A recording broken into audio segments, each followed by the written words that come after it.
Bom, vamos fazer um outro exemplo. Esse foi o primeiro.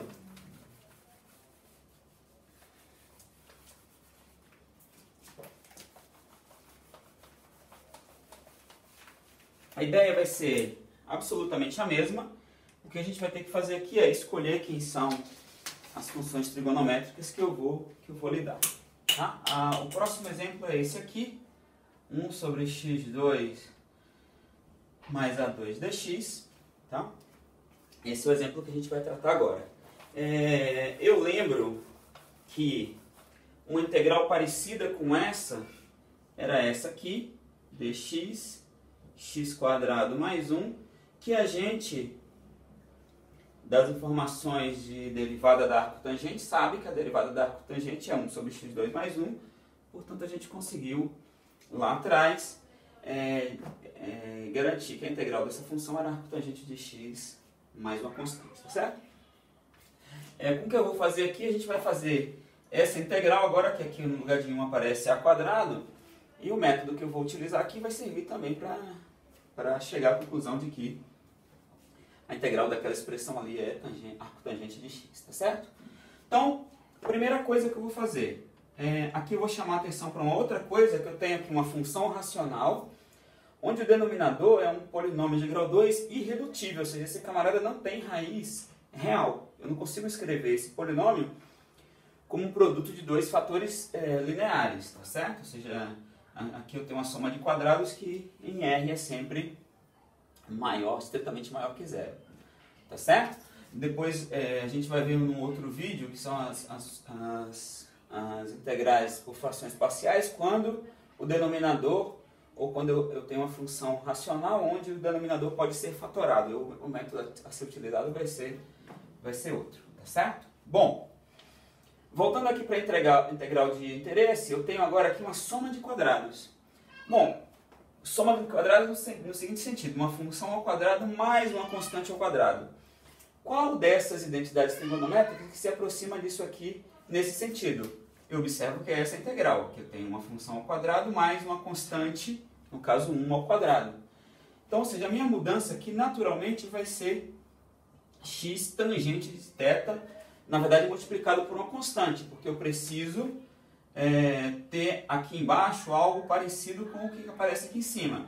Como eu tenho 1 aqui e cá embaixo a, naturalmente eu tenho que chamar x de a tangente de θ, porque quando eu coloco a tangente de θ aqui, o a² sai em evidência, tá certo? Então, ou seja, essa é a minha mudança, dx igual a derivada da tangente secante ao quadrado de θ dθ, e daí eu tenho essa integral, me dá a integral de dx, que é a secante ao quadrado de θ dθ, dividido por x2, que é a2 tangente ao quadrado de θ, mais a2.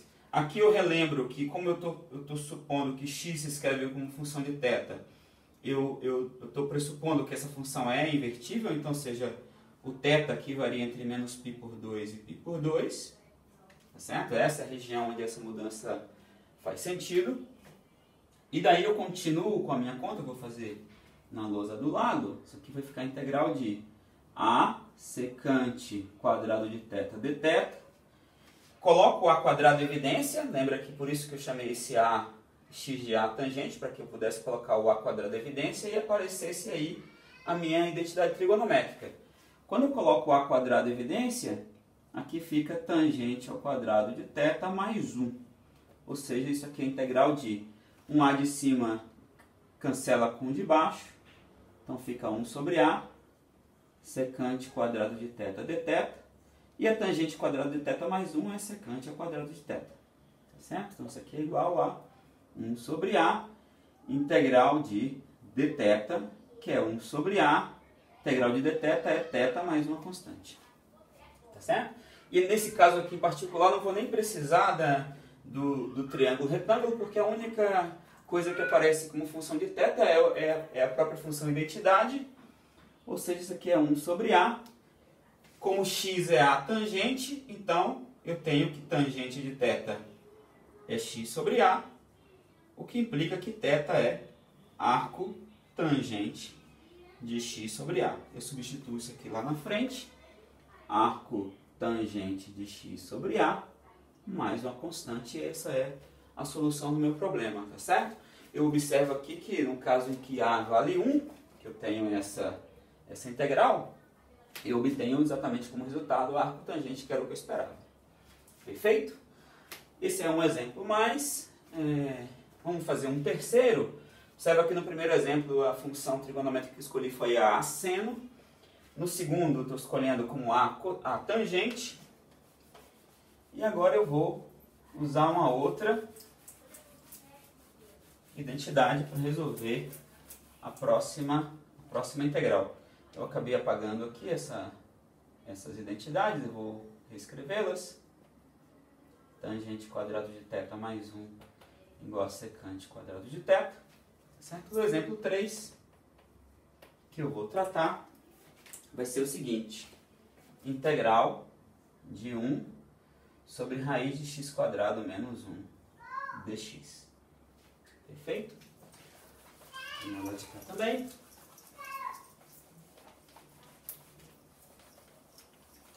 Eu lembro que quando eu tinha um integrando envolvendo A2 menos x2, a mudança que eu fiz foi a x igual a A seno de θ. Por quê? Porque eu tinha aqui uma constante menos uma função. Então, uma constante menos uma função ao quadrado que eu substituía por cosseno ao quadrado.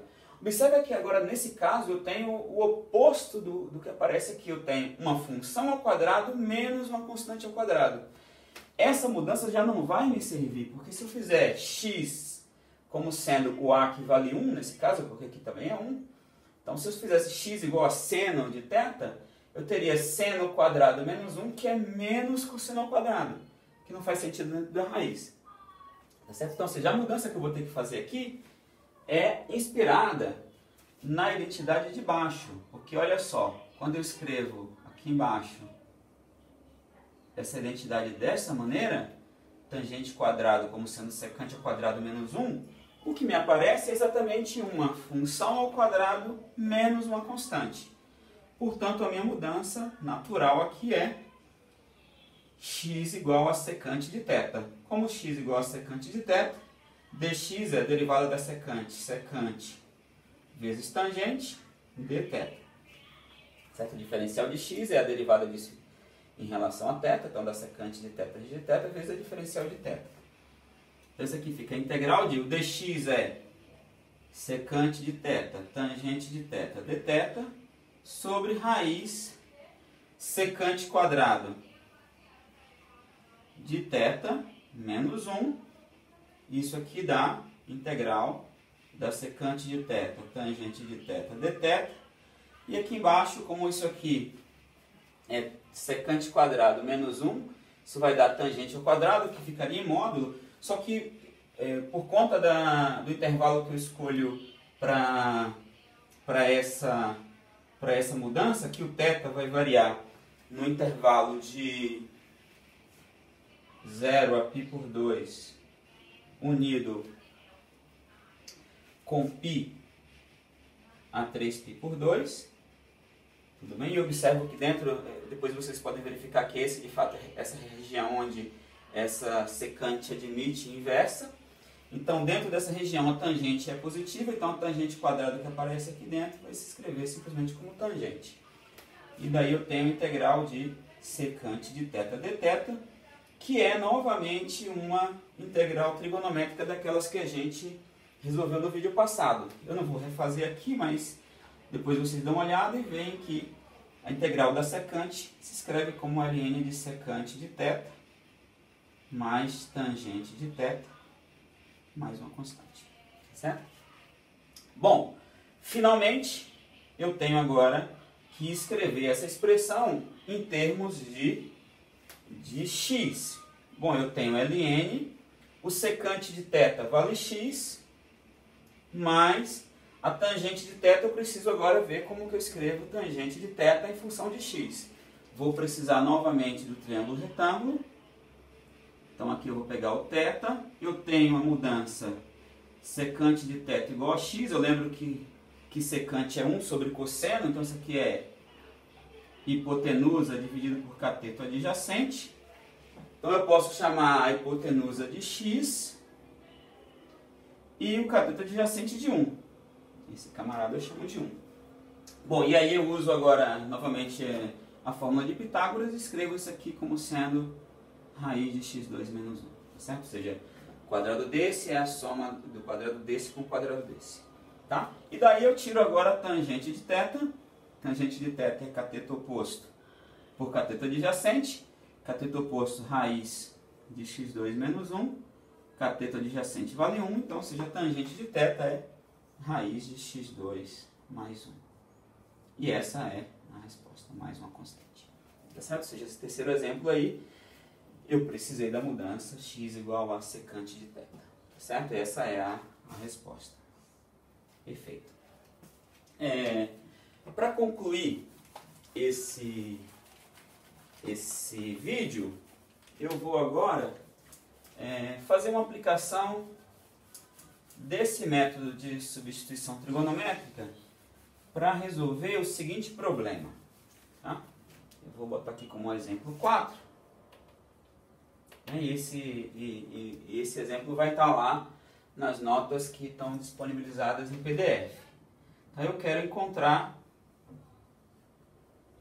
a área da região limitada pela elipse x2 sobre A2 mais y2 sobre B2 igual a 1. Tudo bem? Vamos fazer essa conta. Bom, a primeira coisa que eu observo, bom, essa elipse, ela é a região do plano,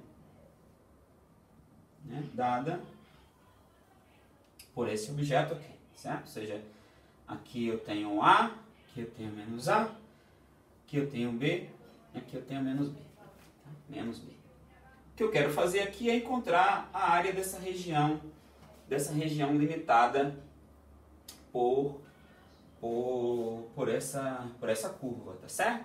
Bom, a figura não está tão fiel, mas a gente sabe que esse objeto ele é simétrico em relação aos eixos, tá certo? Ou seja, esse eixo Y, o que aparece do lado direito, aparece do lado esquerdo, assim como no eixo X, que aparece para cima, aparece para baixo.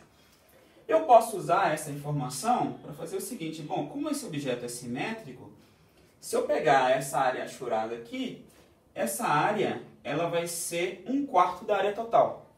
Em outras palavras, a área do objeto inteiro é 4 vezes a área dessa região, tá certo? Então, seja, a área desejada é 4 vezes a área dessa região. Isso aí por simetria. Perfeito. Simetria. Ok.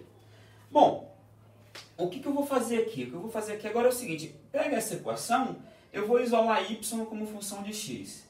Isolando y como função de x, temos 2 pontos. Eu vou ter y² sobre b² igual a 1 menos x2 sobre A2, que é a mesma coisa de que A2 menos x2 sobre A2, ou seja, o y² é b2 sobre A2, que multiplica A² menos x². Tudo bem? E daí, finalmente, eu posso escrever y como sendo mais ou menos b² sobre A², uma vez que eu vou tirar a raiz quadrada aqui, então y é mais ou menos essa expressão, raiz de A2 menos x2. Tá certo? Esse termo b2 sobre A2, raiz de A2 sobre x², é essa parte de cima, e a parte y menos aquela expressão é a parte de baixo. Tá certo? Então, olha só, agora eu vou relembrar a definição que a gente deu para a integral definida. A gente lembra que se eu tenho uma função positiva, essa é a função que eu vou pensar, que eu estou tentando pintar aqui em vermelho, mas o lápis não me deixa. Essa é a função. Essa função tem como expressão esse termo. Tudo bem? Onde o x aqui varia entre 0 e a. Certo? O x varia entre 0 e a. Claro, eu poderia tomar a expressão de menos a até a, mas eu não preciso disso, porque eu só preciso calcular a área abaixo dessa curva em vermelho. Tá certo? Muito bem. Então a área da região que eu quero calcular vai ser 4 vezes a área dessa regiãozinha. E a área dessa regiãozinha, por definição de integral definida, vai ser a integral de 0 até a da função que a define, que é aquele termo, raiz de A2 menos x2 dx. Perfeito? Muito bem. Aqui, na verdade, não é b quadrado sobre a quadrado, mas b sobre a, porque quando eu tiro a raiz quadrada, esses quadrados desaparecem, tá certo? Bom, então aí eu tenho 4b sobre a, porque o b sobre a pode sair para o lado de fora da integral de 0 até a, da raiz de A2 menos x2 dx. Perfeito? E olha só, o problema de encontrar a área limitada por essa elipse se resume a calcular a integral definida dessa função, ou seja, raiz de A2 menos x2, que é aquela primeira integral que eu calculei lá no início do vídeo. Né? Eu observo que para calcular essa integral definida, o que eu preciso fazer? Eu preciso obter uma primitiva dessa função e a partir daí avaliar nos extremos, né? Pelo teorema fundamental do cálculo. Bom, o que eu vou fazer aqui então? O que eu vou fazer aqui é exatamente isso. Eu vou escrever 4b sobre a. Como eu tenho um integrando do tipo raiz de A2 menos x2, eu vou fazer a mudança de coordenadas x igual a seno de θ. Portanto, dx a cosseno de θ dθ. Né? Ou seja, eu vou fazer essa mudança para simplificar o meu integrando. Tá certo? Então aqui eu vou ficar... E aqui lembrando que o θ agora varia entre menos π por 2 e π por 2. Tá certo? Para que eu possa inverter a função seno. Então eu vou ter raiz de A2 menos A2 seno quadrado de θ, e o dx é a cosseno de θ dθ. Tá? Na verdade, a partir daqui eu tenho dois caminhos a seguir. Tá certo? Lembra que quando eu vou fazer uma mudança do tipo trigonométrica, eu vou transformar minha variável x na minha variável θ. Esses limites de integração eles estão relacionados à variável x.